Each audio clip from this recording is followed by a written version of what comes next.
Étudier le Daf, Kaf, Zain, dans Maseret Nedarim, nous prenons 3 lignes à la fin du Daf. Kavav, Eitive, Ravina, les Rava, objection de Ravina à Rava. On rappelle l'avis de Rava et l'avis de Rabba. On avait une marloquette dans la Mishnah entre Beth Hillel et Beth Shammai par rapport à un éder qui était annulé en partie. Quelqu'un qui voyait des gens manger sur son terrain, qui faisait un éder de les interdire de profiter de tout ce qui lui appartient, et après on se rendait compte qu'une partie des personnes étaient son père ou son frère, et donc il ne voulait pas faire le néder. Donc le néder ne marche pas sur eux, quoi qu'il arrive selon tout le monde. Mais la marloquette Beth Hillel Beth Shammai, c'est ce que les autres continuent d'être interdits, ou pas, selon Beth Shammai, oui, selon Beth Hillel, non. Mais sur quel est exactement le cas sur lequel Beth Hillel et Shammai ont justement discuté, on a une marloquette. Selon Rabba, la discussion portait justement sur le cas où il avait changé de formule. C'est-à-dire que si, dans son regret, il nous dit que s'il avait su, eh bien il aurait changé de formule. Et c'est là-dessus qu'on a un Beth Hillel qui vient dire que le vœu est annulé complètement. Mais dans le cas, selon Rabat, dans le cas où il dit qu'il aurait gardé la même formule, il aurait dit vous êtes tous interdits. Simplement, il aurait rajouté que sauf son père ou sauf son frère, puisque l'essentiel de la formule est le même, selon Rabat, il n'y aurait pas de discussion, tout le monde serait d'accord que les autres continueraient d'être interdits. Et Rava pense que c'est justement dans ce cas-là qu'il y a une marloquette. Qu'il y a une marloquette Rabbi Meir et Rabbanan. Mais par contre, à l'inverse, dans le cas où il aurait changé la formule, il aurait dit que finalement un tel sont interdits, mais il n'aurait jamais pris la formule qui dit que tout le monde est interdit, eh bien, selon Rava, c'est là que tout le monde est d'accord, que justement, le vœu est annulé. Et là-dessus, on objecte à Rava, et Tiver Ravina le Rava, Rabbi Nathan Omer, Rabbi Nathan disait, Yesh neder chez mixato muta mixato asur. Il y a un neder qui est en partie asur, en partie muta. Ketsat, c'est quoi le cas? Nadam inakalkala, quelqu'un qui a fait un vœu de s'interdire tout un panier dans lequel il y avait des dates, des figues, je veux dire.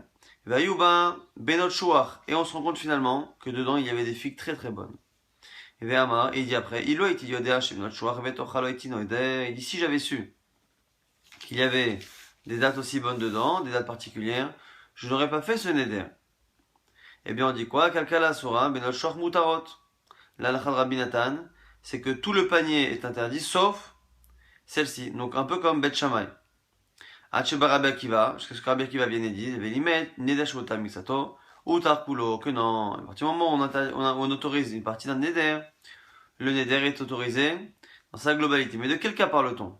Maïlav Damarilo Haiti Yoda, Shimnot Shua, Betocha Haiti Omet, Nim Shchorot, Ulvanot Asurot, Benot Shor Mutarot. La Gemara pour l'instant comprend que c'est un cas où le bonhomme, lors de son regret, il nous dit qu'en fait, au lieu de dire que tout le panier est interdit, il aurait dit s'il avait su que celles-ci sont interdites et celles-ci sont autorisées. Et donc dans ce cas-là, on ne devrait pas ici, selon Rava, avoir cet avis-là. Puisque il a changé d'avis, selon Rava, ici ça devrait être un coulama, il ne devrait pas avoir de marloquet, tout le monde devrait être d'accord que, que tout est autorisé. Et Rabbi Akiva, ou plié Rabbanan? La Gemara dit non, tu n'as pas compris. Beomer, ilo haiti yodea shemnot shoah betocha, haiti omer kol hakalkala asura, ou bnot shoah mutarot. Pas du tout, pas du tout. Nous dirait ici Rava, c'est un cas où le bonhomme, dans son regret, nous dit, en fait, non, j'aurais gardé la même formule. Simplement, j'aurais précisé que certaines qui sont bonnes ne sont pas interdites. Et à ce moment-là, effectivement, on a bien la marloquette entre Rabbi Akiva et Haramim, et c'est la raison pour laquelle on peut comprendre que ce cas-là soit sujet de marloquette Rabbi Nathan, Rabbi Akiva, ou Haramim et Rabbi Akiva. Donc en fait, encore une fois, on n'a toujours pas d'objection à Rava. On a vu encore une fois que selon Rava, là où il n'y a pas de discussion, c'est lorsque le regret de la personne nous dit qu'il aurait changé complètement de formule. Tout le monde serait d'accord que le vœu est annulé complètement. Selon Rabat, là où il n'y a pas de marloquette, c'est dans le cas où on garde la même formule. Là-bas, tout le monde serait d'accord que le vœu n'est pas annulé pour les autres. Et maintenant, la Gemara essaie de comprendre une braïta comme qui est tient man tana ehad et tanu rabbanan. Qui est le tana de cette braïta? Nadam echamisha bin adam ke echad. Un homme a fait un éder par rapport à 5 personnes. Il les interdit tous ensemble, kulechem, tout ce groupe-là. Et après, utal echad mehem utrukulam. S'il a un des 5 qu'il a autorisé pour une raison, eh bien, tous sont autorisés. Chutz me'echad mehem. Si par contre il dit, attention, tous sont interdits sauf un, Humutar, Vehen asurin. Celui qui l'a autorisé, il est autorisé, et les autres continuent d'être interdits. La Mishnah nous dit en fait que on peut comprendre cette braïta à la fois comme Rava, à la fois comme Rava. Il est Rabat, si c'est comme Rabat, Recha Rabbi Akiva, Seifa, Divrei Hakol. Si c'est Rabat, eh bien, le premier cas, on voit que tout est annulé, c'est selon Rabbi Akiva. La fin, on voit que un est interdit et les autres sont autorisés, c'est Divrei Hakol, c'est ce qui n'est pas sujet à Marloquette, c'est dans le cas justement où la personne a gardé la même expression, mais simplement a dit, j'aurais dit, sauf un. Il est Rava, et si tu veux expliquer cette braïta selon Rava, Seifa Rabanan, la fin tu dis que c'est Rabanan, donc dans le cas où justement un est autorisé, l'autre sont interdits, c'est Rabanan, dans le cas justement où on a gardé la formule, Verecha, et le début, si Divrei Hakol c'est selon tout le monde, parce qu'encore une fois selon Rava, dans le cas où on a changé la formule, il n'y a pas de discussion, tout le monde est d'accord que le vœu est annulé en globalité, donc on n'a finalement pas d'objection, ni sur Rabat, ni sur Rava, et même la dernière braïta finalement peut être lue selon les deux avis. Nouvelle Mishnah, Nidre Onassin. Maintenant voici les vœux qui sont des vœux qui sont liés à une force majeure. Et Idiro Haverosh Yochal Etzlo.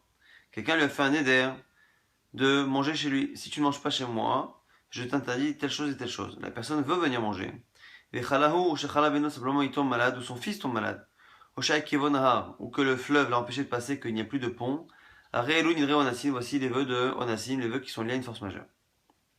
Par rapport justement à ces vœux qui sont annulés parce que la personne ne peut pas faire l'acte qu'elle veut faire à cause d'une force majeure, l'Agma va essayer de comparer cela à un autre enseignement. Il y a une histoire d'un homme un jour qui avait des droits sur un autre, un prêt ou quelque chose dans le genre, et il devait apporter des preuves à tout cela, et il a dit au Bedin, voilà, si je ne rapporte pas les preuves de mes dires d'ici 30 jours, eh bien, je perds tous mes droits que j'ai sur l'autre personne. Et donc, il a laissé ces droits-là dans les mains du Bedin.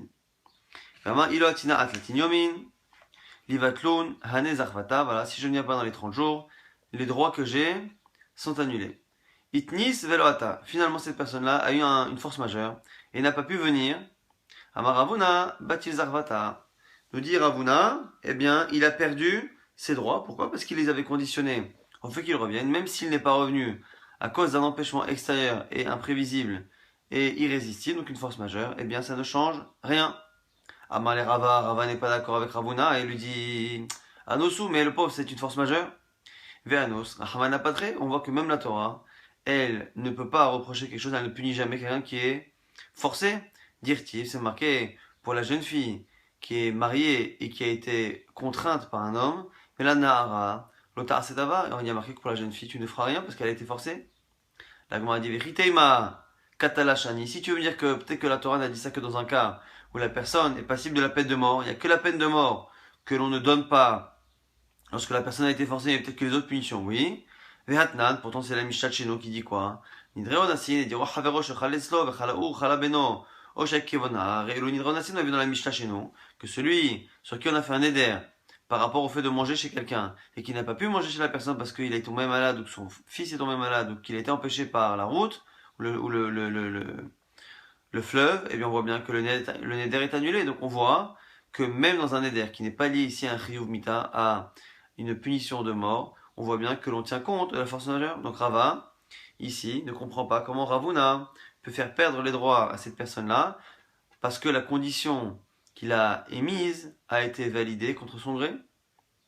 Alors la Gemara maintenant dit bon, ok, Rava il a une objection pour lui, maintenant on a une objection contre lui. Ou le Rava, Maishna mehaditnan, Arez et Giter Marchavto, Rava qui dit que la force majeure marche dans tous les cas. Explique-moi cette Mishnah.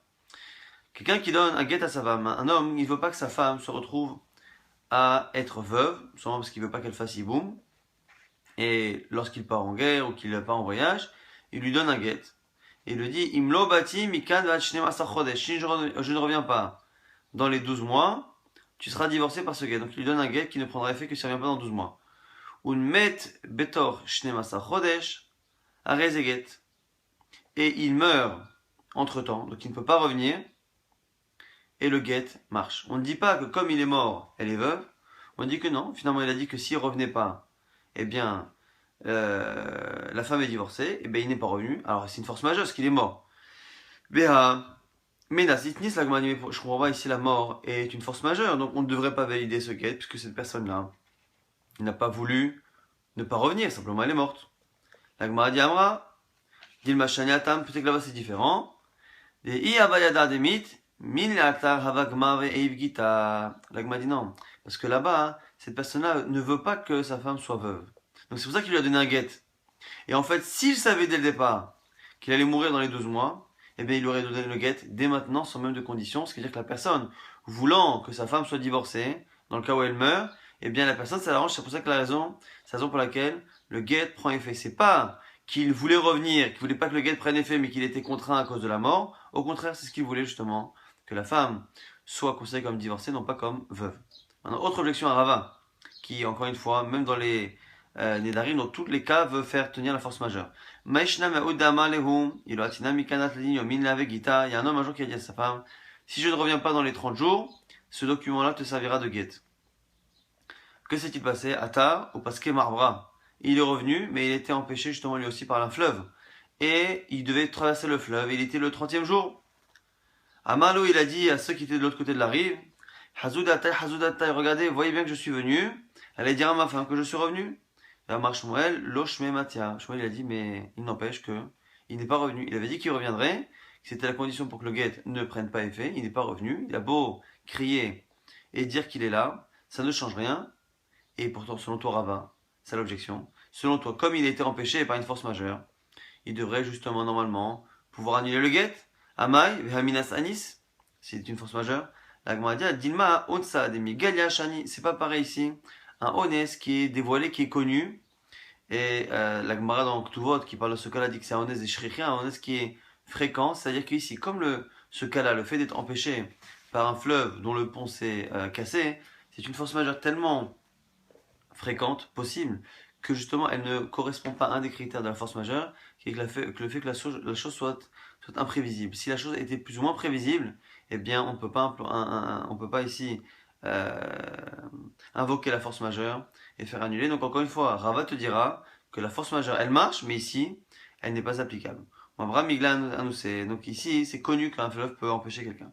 Donc Rava reste sur sa position qu'une force majeure marche dans tous les cas, pas encore une fois lorsque les conditions n'existent pas. Et il a gardé une objection contre Rabat à partir de notre Mishnah. Maintenant, la Gemara objecte à Ravuna. Donc Ravuna, on a dit encore une fois, la personne est partie au Beddin et elle a dit quoi? Elle a dit voilà, j'ai des droits, mais je dois apporter des preuves. Comme vous ne croyez pas, je reviendrai dans 30 jours. Et si dans 30 jours je ne suis pas revenu, tous les droits que j'ai sur cette personne, je les annule. La Gemara dit Oul Ravuna, Mirda Smartaï, c'est une Asmarta. Asmarta, c'est lorsqu'une personne s'engage à faire quelque chose, à donner quelque chose, mais que l'on sait très bien que la personne ne l'a dit, ne s'est engagée que parce qu'elle est certaine que la chose n'arrivera jamais. Là, ici, quelqu'un qui dit, voilà, je perds tous mes droits si je ne reviens pas dans 30 jours, la personne réellement n'a pas pensé qu'elle ne reviendrait pas. Elle ne s'est engagée à perdre ses droits que si elle est persuadée, en fait, qu'elle va revenir. Mais à Smarta, le Kanya, on a un principe que la Smarta, quelqu'un qui s'engage à quelque chose, mais qui en fait s'appuie sur le fait qu'il n'envisage pas les deux possibilités, il n'envisage pas le fait de perdre, eh bien, c'est une asmarta. Une asmarta, ça ne marche pas. L'agma répond, Shani acha, des mitafsan srutan. C'est pas pareil ici, parce qu'ici, il a été matpis, il a donné son srut. Quand on dit que la smarta, l'okanya, c'est par exemple, on en parle souvent pour les jeux d'argent, on dit que dans un jeu d'argent, quelqu'un qui joue avec quelqu'un en carte, eh bien, il n'a pas encore mis l'argent sur la table. Et en fait, il dit, si je perds, je donnerai 10 000 euros. Et on imagine que la personne, si elle savait réellement qu'elle avait une chance de perdre, elle ne jouerait pas. Donc on dit que la personne réellement n'a joué que parce qu'elle pensait qu'elle n'allait pas perdre. Et là-dessus on dit à Smarta, l'Okanya. La Gemara dit peut-être qu'ici c'est différent. Qu'il est venu au Bedi, il a donné son document, il a dit voilà, mes droits que j'ai, je vous les donne. Comme il l'a transmis, peut-être qu'ici on peut partir du principe que même s'il n'envisage pas réellement de perdre, à partir du moment où il a fait un acte de donner ses droits, eh bien peut-être que dans ce cas-là on dira que la Smarta, oui, Kanya, ça marche. La Gemara dit quoi? Pisan, lava smarta, tu veux dire ça? Je suis pas d'accord. Vehatnan, il y a une Mishnah qui dit quoi? Mishepara mixa trovo, veishlish et shtaro, quelqu'un qui avait une créance, une dette, et qui a payé une partie. Et comme il a payé qu'une partie, eh bien, il ne peut pas récupérer le document qui est dans les mains du créancier. Donc, mais l'autre aussi, il ne faut pas qu'il le garde complètement, parce que s'il garde, il pourrait récupérer 100% de la somme, alors qu'une partie a déjà été payée. Qu'est-ce qu'il fait? Il laisse le document dans la main d'un tiers. Et dit, si je ne rends pas la fin de la somme dans 30 jours, tenlo shtaro, tu lui rends le document, il pourra tout récupérer après, même les 100% que j'ai payé une partie. Les Gazman, et le temps est arrivé, Vélo Nathan, et finalement il n'a pas pu donner. Rabbi Yossi Omer, Iten, Rabbi Yossi dit, on fait ce qui était prévu, donc il donne le document au créancier, qui récupère ce document, et qui pourrait éventuellement même récupérer maintenant 100% de la somme alors qu'une partie a déjà été payée. Rabbi Yossi Omer, le Iten, Rabbi Yossi n'est pas d'accord. Marav Nachman, la Nachman nous dit quoi? Amarava Baravo Amarav, En Lacha Rabbi Yossi Damar, Asmarta Kanya, la Lacha n'est pas comme Rabbi Yossi, mais comme Rabbi Yuda. Et donc on ne dit pas que ici ça marche, on dit que ça ne marche pas. Et pourtant, il a donné son document. Donc on voit que quelqu'un, même s'il a donné le document, même s'il a donné ce qui lui donne des droits, eh bien on part du principe tout de même que si il s'est engagé à quelque chose alors qu'on sait très bien qu'il n'envisage pas que la chose arrive, eh bien Smarta Lokanya. Donc chez nous la question revient comment selon Ravuna, cette personne qui a été au Beddin et qui a dit je laisse mes droits, même si elle a donné son document, comment cette personne-là on peut l'engager alors qu'on imagine qu'elle n'a pas envisagé de perdre. La Gemara dit Shaneacha Dama li batlan zarvate. Il faut dire ici que c'est pas un cas où il a dit je perds mes droits.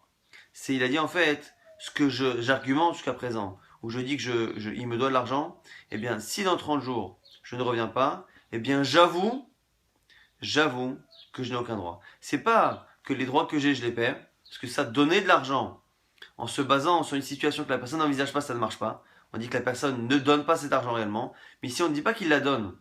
On dit qu'il avoue. Et quelqu'un qui avoue qu'on ne lui doit pas d'argent, que justement il a de l'argent qui n'est pas à lui, eh bien cet aveu-là n'est pas un don, et donc ne nécessite pas que la personne envisage réellement la